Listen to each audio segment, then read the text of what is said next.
Okay, first of all, I feel like anything, like different people deal with things differently. Like, and I feel like you shouldn't feel bad for how you deal with certain things. Like if crying works for you, then cry.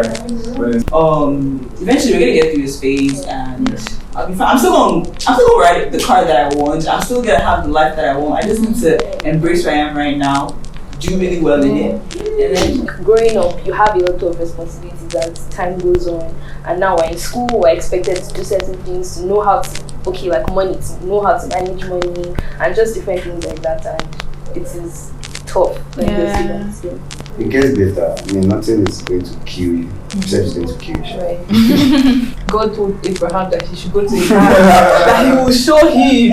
Like, he did not know where he was going to. So maybe like it's okay for me not to know where I'm going.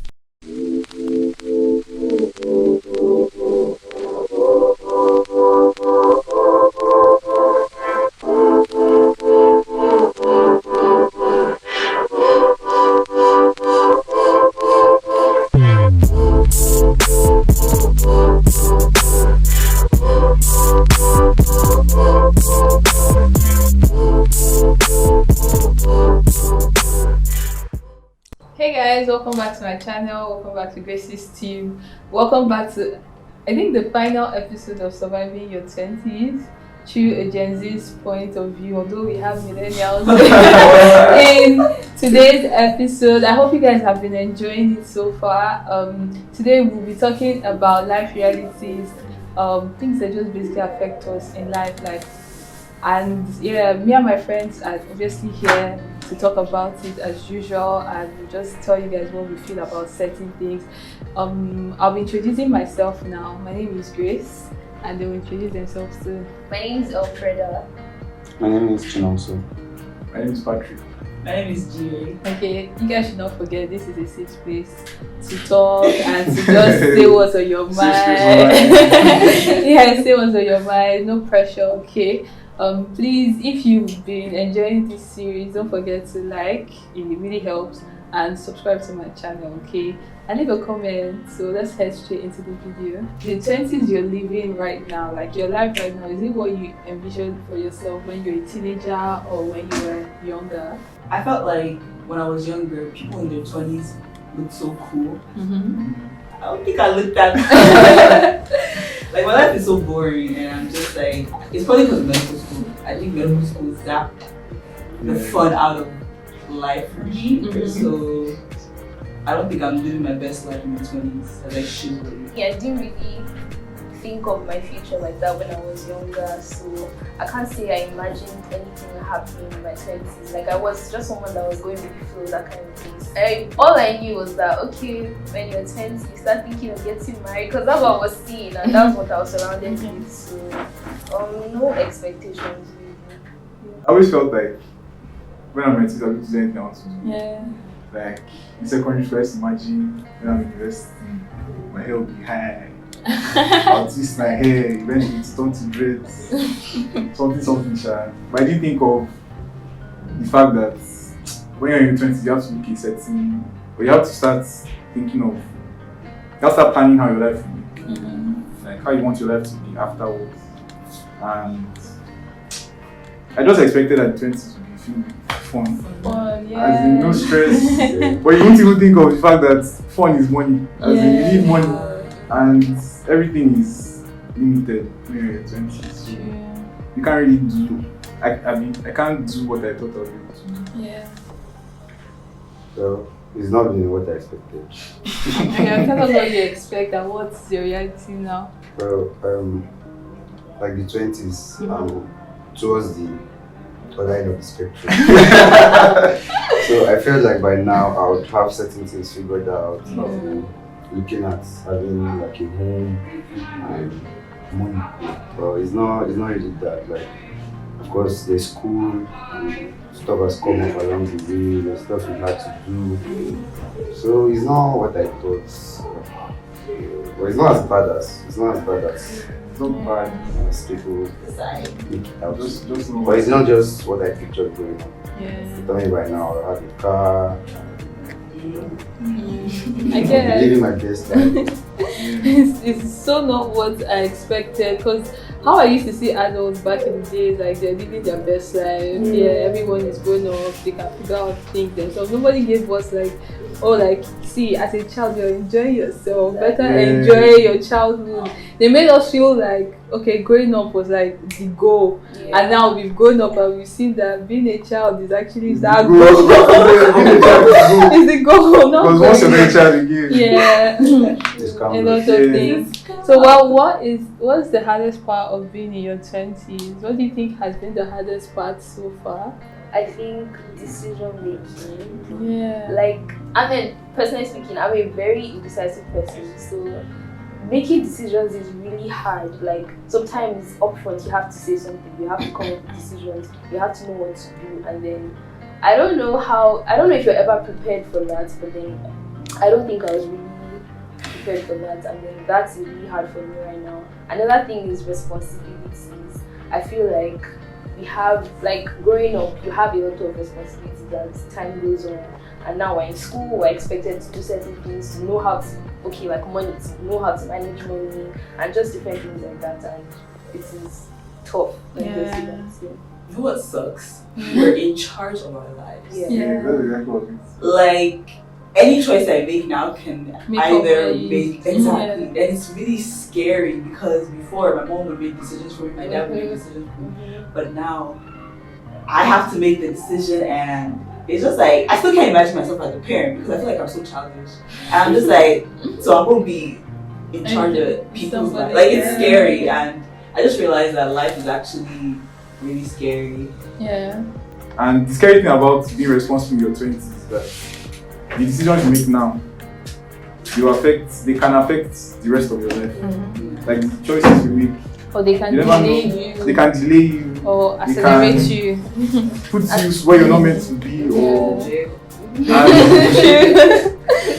and another thing about, I think for me, apart from the response, the hardest part about being in your 20s for me is the uncertainty. Yeah. Like, you don't know how, where, or who you are going to end up as. You don't know anything about your future. You're just going with the flow. Because the truth is, from primary school or secondary school, yes, from secondary school, university, and now when you don't know what like, going to happen next. Yes, like, okay, like, a job. How should I know that you're going to get a job?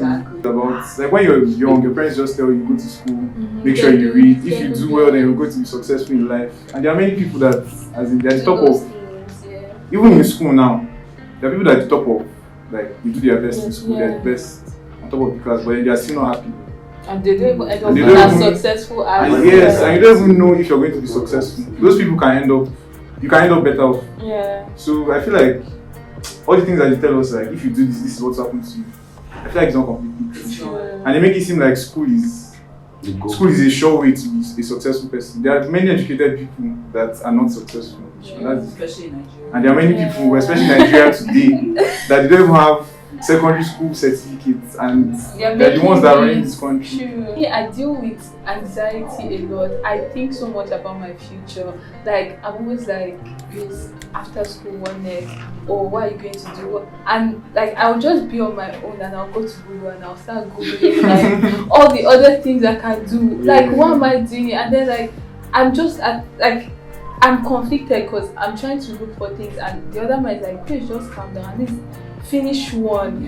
But then like, I'm still fighting again, like like, I don't want to be here. I need to know what I'm supposed to do. And you know, everybody is always like, oh, have a plan. Like, and I know, see, as much as you want to have a plan, you might, life happens at the end of the day, so you don't even know what's the name. You don't even know what can happen. You can have everything said, oh, after uni, I'm going to do my master's. After my master's, oh, I'll japa, or during my master's, I'll japa, I'll get a job, blah, blah, blah. Something might happen after uni. Maybe your sponsor can die or something like that. Or this is not what you planned for. That's what I'm just saying. It's not what you planned for. You don't know. Or something, or you get pregnant, or you find the love of your life, and the person wants to stay in Nigeria. So they're just, so there's just so many things, and that uncertainty is what really gets to me. I really wish like, oh, I could see my future and like know what I'm going to do, so that I wouldn't just be moving from working based on vibes or what, because I don't want, I'm this type of person that if I have a plan, my life must go according to that plan, and if it doesn't go, I'm going to give myself up. So I don't want to have a plan because I don't want to put that pressure on myself. Yes. I feel like to me the scariest part was like the transition. There's no clear point where you go from being dependent and learning, from your parents or that one to now being responsible for yourself, and then you have like younger ones looking up to you. Never expect you to be mature and make the right decision, but you're not even sure what you're doing. You're just trying to figure it out basically. So that can be scary because, like you said, any decision can either tilt you this way. There's no certainty. True. I want to ask, how do you guys deal with like setbacks or failures? I have a very negative way of dealing with things like that. I actually just wallow in my sadness. When like something bad happens to me, I'm just there. I just stay there. I cry, and I cry. I literally, and I'm just asleep, wake up, and cry. I personally speaking, like I feel like all of this could be anybody. Like bad things could happen to you. So when things like that happen, there's this certain form of, will I say, acceptance or something like, okay, things could go south and all of that. So, well, I try not to beat myself up too much, and then what helps, like my social units, having friends, a partner, the way you can talk to, can empathize with you, make you feel like it's not the end of the world, and then support you. Then it gets better. I mean, nothing is going to kill you, except it's going to kill you.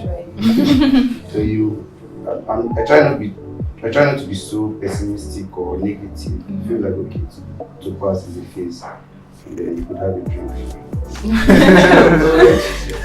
I allow myself to feel what I need to feel at that moment before I say, okay, let me move past it. I allow myself to embrace it. I do all the crying and everything.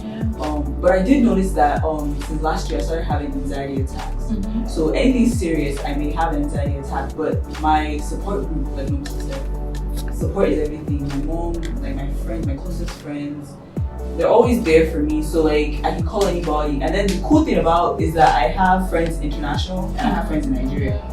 So if I'm having an anxiety attack at 12 a.m, I can call my international friends and they'll pick up the phone. So like if someone is sleeping in Nigeria, someone is probably awake in America. So like it kind of helps me, but it's not easy. There's no, and I would say get therapy, but you just have to move past it. And then being Nigerian, you'll do alright. I think it's not the best policy ever, but it actually helps you. It drives you because you realize that the one thing that's constant in this life is change, and eventually you're gonna get past that phase, and you'll look back at it and you're like, oh, I want to do that. But if you can get therapy, do get therapy. Okay, first of all, I feel like anything, like different people do things differently. Like, and I feel like you shouldn't feel bad for how you deal with certain things. Like if crying works for you, then cry. But it's like in school now, most of the time we're in school. So every time we're thinking of school, exam, failing. let's go to so failing exam, that kind of thing. So me, the kind of person I am, I know that if I'm saying for things that you can like see, like prevent. I'll try my best to prevent anything from happening. But it's not every time you can prevent it. What works for me is that I first of all try not to beat myself up too much. I become quiet, so I just stay on my own, just try to think about everything from a logical point of view. Try to talk to myself. Sometimes sometimes it's like there's a long gap between all this. So I can just be quiet, stay on my own. I won't be able to talk to myself at that point. But then I know when I'm ready to talk to them. The truth is that you can never beat yourself up too much. Like even if you beat yourself up, it won't change anything. It's just delay you getting better or getting out of that. Another thing I feel that is really important when you are finally able to process everything that's happened, is to realize, is to think of what you learned in that process through that failure. Because something that someone told me is that in everything there should be a lesson. So yes, it's painful, yes, it's going to hurt, you cry, you deal with it whatever way you can deal with it, and then you think of what you learned from that, because experiences shape us, and then you know better next time to prevent that. Do you guys feel like you're at the stage in life where you envision for yourself? Because me, I personally feel like I'm backward. Me, I'm at the stage because You feel like you're at the stage. before I don't used to. Guy. Okay, I try my best. I try my best not to like set goals, like that thing you said. Try not to put myself under pressure. So when I was growing up, I was like 26, I've been 100 levels. 27, I've been 200 levels. Until I finished.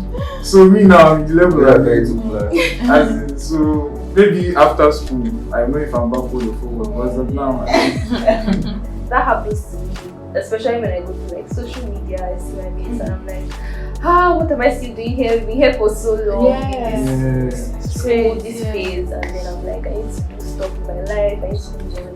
But then what happens to me, and I'm going to say this from a personal point of view, that I think of where I was like some years back, and then I see where I am now, and I'm like, I have actually come a long way, and then I have achieved some things. It might not seem so big yet, but then for me it's a process, and then I'm actually proud of where I am. I never imagined that I would even be here and doing what I'm doing, so I'm being this mature to an extent, so I'm actually thankful for that.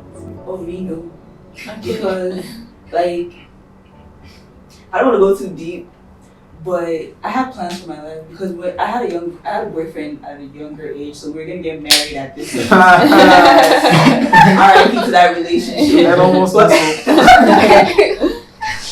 But like, I'm not married. I don't even know who I'm gonna marry right now, and I'm not scared anymore. Before I would be like, because like I feel like life just makes you feel, or be Nigerian. I keep saying be Nigerian, but be Nigerian, they always make you feel like you have to go this way, this way, this way. Everybody's different. Yeah. What if I do get married and then something happens? So like I'm learning to be comfortable or to be accepting of where I am right now.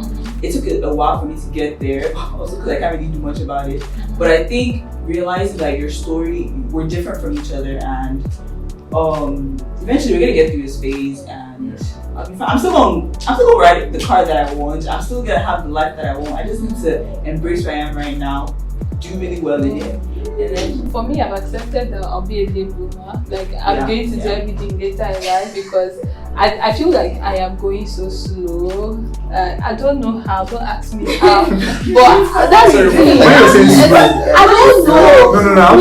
Me personally, I don't know what's wrong with me. When you're saying slow, you mean like now, like when you compare yourself to your mates or something. Yes. I feel like I'm going so slow, and I've just accepted the fact that I'm going to achieve certain things at a later age. Like wherever you find yourself, if you just focus on present, then you just realize that every day you're doing your best. So, some choices I've made, some decisions I've made for my life, I feel like that's what I want to do, and that is where I want to be. But then on the other hand, when I look at my mates, having houses, starting families, I feel some kind of like, could I be doing better? Could I be moving faster? So as Jerry said, everybody's story is different. I mean, you move at different paces, and eventually you get all these things, you get there. So I feel like what I'm trying to do now and where I'm at now is just finding peace in what I'm doing and just being happy and trusting the process. Sure. You guys set timelines for your achievements, and if you do, why? Yeah, I think I do to an extent. Okay. I don't set too far, but like maybe in the next 5 to 10 years, I was like, when I'm 20, everybody shall be like 22. I'll be done with it. By the time I'm 26, I'll be out of this country.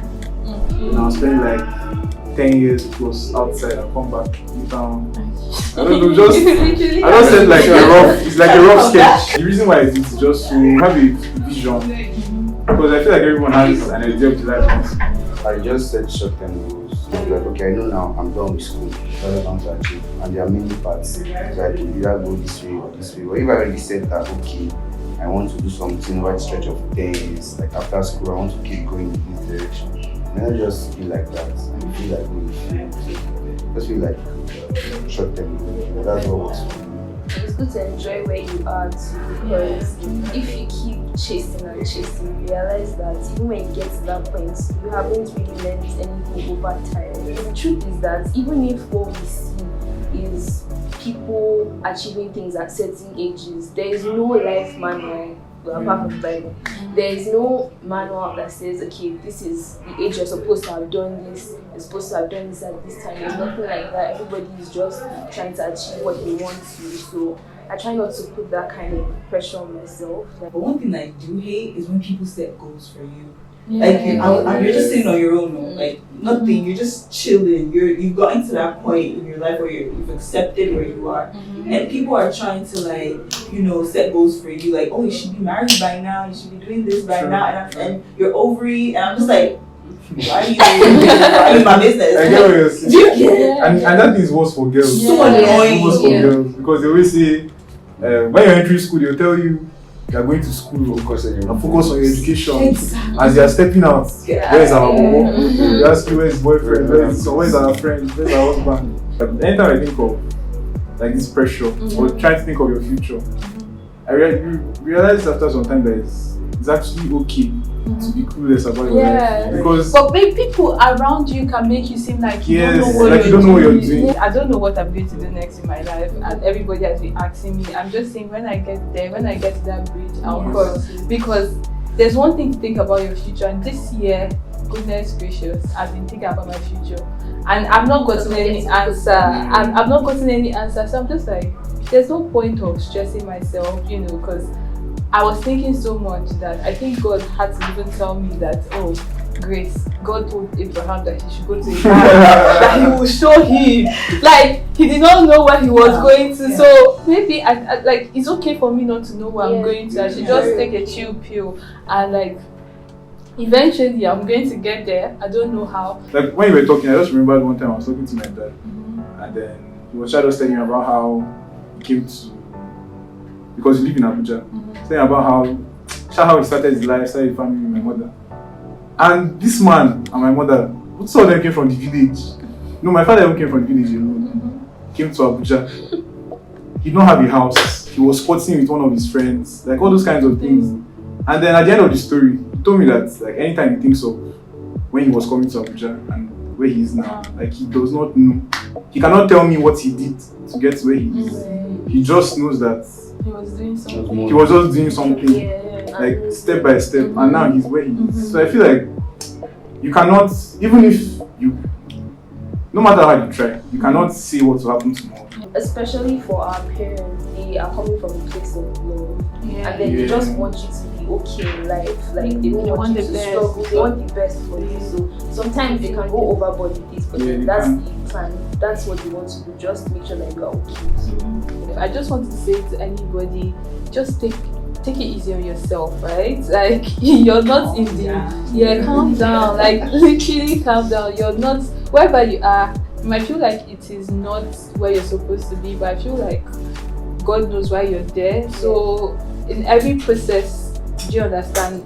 Try and make the best out of it. For someone like me, I realized that late because for some reason I didn't want to come to Babcock. So like my first 4 years in this school were just useless because I was like, what am I doing here? So I just literally used to do school stuff, and then I didn't want to do any other thing else. But I just realized that like that's how time will go. You never like recover this time. So whatever you find yourself doing and wherever you find yourself, just make the best out of it. At the end of the day, you go do alright. You'll be fine. Yes, that's it. I feel like wherever you are, like wherever you find yourself, whether you're happy there or not, like just do your best. Do your best. Because nothing is promised. Like wherever you are, you don't know what will happen tomorrow. So wherever you're stuck or wherever you find yourself, wherever you put yourself, just put in your best. True. It's alright guys, I think we've come to the very end of the series, and it was very fun filming this, and thank you guys for coming today. Please, like I always say, leave a comment, subscribe to my channel if you haven't, and like this video, okay? I'll see you guys in my next I don't know. Not in the next series, obviously, but in my next video. Okay, bye. Bye.